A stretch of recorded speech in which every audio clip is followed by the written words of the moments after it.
11, it urges China to resume talks with representatives of Tibet. It mentioned nothing, however, of the possible talks between the Dalai Lama, the political leader actually regarded by the Tibetan people, and China. Zambia advocates this resolution most strongly and urges all delegates to vote for this resolution. However, Zambia also advocates for peace within Tibet, and until possible negotiations occurs, Zambia fears conflicts could resume even with this resolution in place. Is the delegate of Zambia aware that the Dalai Lama is in exile, does not have any power over current events, and is more of a spiritual leader, not a political leader? The delegate is aware, but the delegate also wishes to point out that the Tibetan people still widely regard the Dalai Lama as the political leader. Thank the delegate of Zambia for coming up with an amendment. However, this delegate will not accept this amendment, for it says, and or possible talks with the Dalai Lama. The Dalai Lama has been in exile in China and has no idea what is going on. He only hears from his people, and therefore his word should not be trusted. And therefore, the Dalai Lama, as the delegate of South Africa has pointed out, has no power, and he has no primary knowledge of what is going on in his country, and therefore this delegate will not accept this amendment and will urge all other member nations to refute or go against this amendment. Does the delegate not believe that by not accepting the Dalai Lama that the Tibetans won't agree to the resolution? From what this delegate has understood, the Dalai Lama is a spiritual leader, and currently he has no knowledge of how to run a country. And therefore, in order for the Tibetans to gain their human rights, it would be better to have someone other than the Dalai Lama to talk about.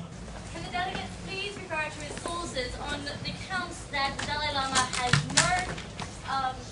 no idea of how to run the country, and also the delegate has no idea what's happening in his country. Not country, but region.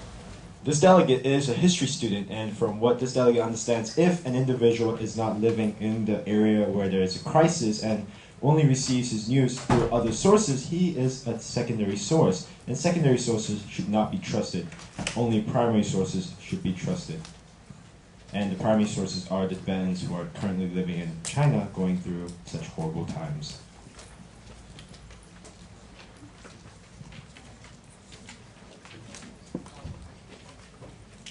The delegate of Sri Lanka would like to ask the delegate of Slovenia that if he's aware that these secondary sources are also Buddhist followers.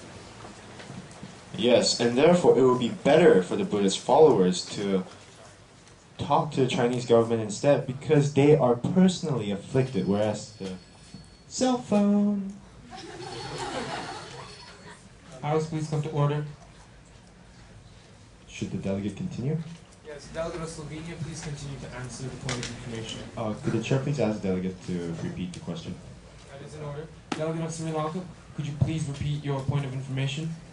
The delegate of Sri Lanka would like to ask the delegate of Slovenia if he's aware that these secondary, the people that the Dalai Lama is getting from his information from are also Buddhist followers, therefore they have the same point of view.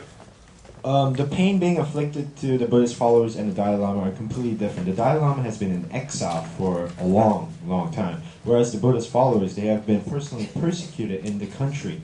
And the Dalai Lama, outside China, he cannot be persecuted. He's only in exile, whereas the Buddhist monks are being physically persecuted. And therefore, this delegate would rather have anyone except the Dalai Lama to have possible talks with the Chinese government. Because also, the Chinese government would not accept the Dalai Lama. This is what the delegate feels and thinks.